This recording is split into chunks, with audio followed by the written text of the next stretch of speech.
You know, a lot of the stories we cover, frankly, even though they're of international importance, I think to myself, can we change anything? And does it really matter so much?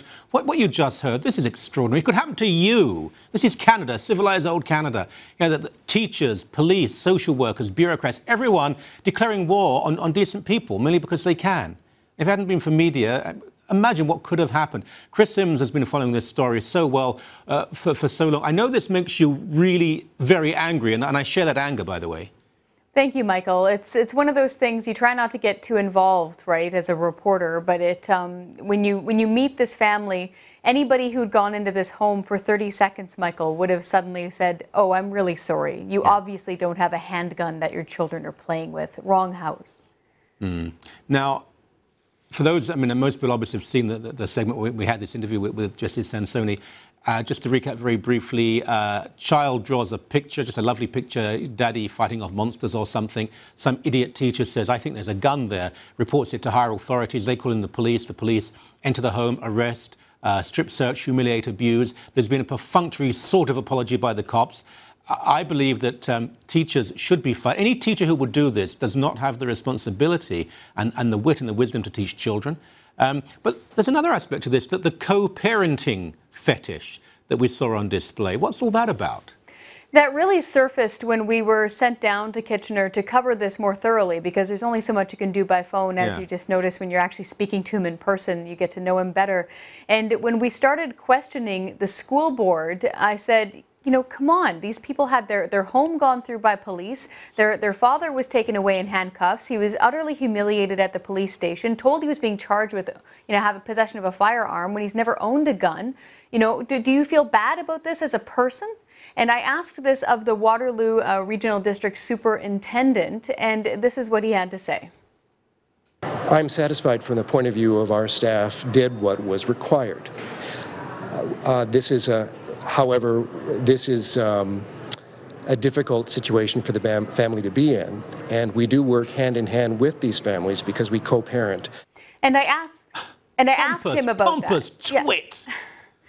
I asked him about that. I said, "What do you mean by co-parent?" And he said, "Oh, well, because, you know, we have the child welfare in mind. You know, we're co-parents in all of this." And I don't recall any parents actually being asked if they want school administrators or teachers to be co-parents to their children. Look, I'm sorry, but this buffoon, this authoritarian buffoon, when children wake up in the middle of the night crying, when you have to comfort them because they're bullied, when you have to sacrifice and do 3 jobs and remortgage the house to pay for education and so on, how dare anyone suggest some bureaucrat can co-parent? And there was no sense of empathy for the parents of this child, or for the child who, of course, in turn was humiliated. There was nothing. There was a cold, clinical, authoritarian response to criticism. There was, and when I spoke with Jesse about it, he was just beside himself. He said, I got into a bit of trouble back in Toronto, 5 years ago, and we picked up and we moved from Toronto here to Kitchener all by ourselves, a very young family. He said, and so I've made a point of picking my kids up and dropping them off every day. I wear a dress shirt. I talk to the teachers every day. Why didn't they phone me? Why didn't they just talk to me? And so I asked him this, and that's the response we got, is that, sorry, you're sorry, but we co-parent. And so, Michael, I'm not exaggerating when I say I've gotten mail about this from Truro to Tassis. People are very upset because, as Jesse points out, this could happen to his neighbor. This could happen to you or I if a 4-year-old draws something and then gets questioned about it. Again, this all came from a drawing that, as far as we know, nobody has seen other than this junior kindergarten teacher and this 4-year-old little girl who, by the way, blamed herself. She thought that her dad was mad at her. And imagine what that little thing has to go through. Now, let's put this in context. This comes at a time when schools and teachers' unions think we should be teaching little kids about 7 genders and masturbation and things which are far too mature for them at that stage and age. We have teachers going on strike because they care about the kids, because they want more money and they want to do less work. Let's be quite candid about this. This is not unique. Other people have been thus treated. I want to talk about the class issue, though. These are working class people. Yes. And I believe that the teacher and certainly the police assume things about them, but because of their style and their approach, they have a fairly large family. I think this was incredibly judgmental. If they did this about a gay person or a black person, they'd be hell to pay. As was pointed out earlier, I don't think this would happen to Heather Reisman's family.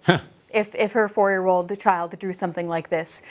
You're right. They're working class. They're very young. They were together since they were 15 and 16. They stayed together. They're still together. Jesse has tattoos. You know what his tattoos are? Well, his children's names. I've got a tattoo, for goodness sake. It's not my kids' names either. So you know, what? But you're right, and that's the distinct impression I got of, yeah, young people, you know, living on the wrong side of the tracks, lots of kids, you know, who cares? And that's the sentiment that a lot of us got, I think, of even searching through the house and getting a retroactive, well, I guess it was okay that you went through my house. What else is he supposed to say? They're saying, we're going to let you go, just, you know, make sure it was okay that we went through your house. Of course, he said yes. He's a very agreeable person. But, you know, this came down on them, and a lot of folks are now wondering, you know, were they just targeted? Because they're a young family with lots of kids, and they rent. So anything can be done to them. And they're Christians too, aren't they? Yes, they are. They go to Potter's Church, and I asked Mr. Sansoni, you know, are you a forgiving person when it comes to this apology? And he said, yes, I'm deeply forgiving. He even brought one of his church mentors, a 76-year-old gentleman along with him, to the police station just, you know, to bear witness and to help.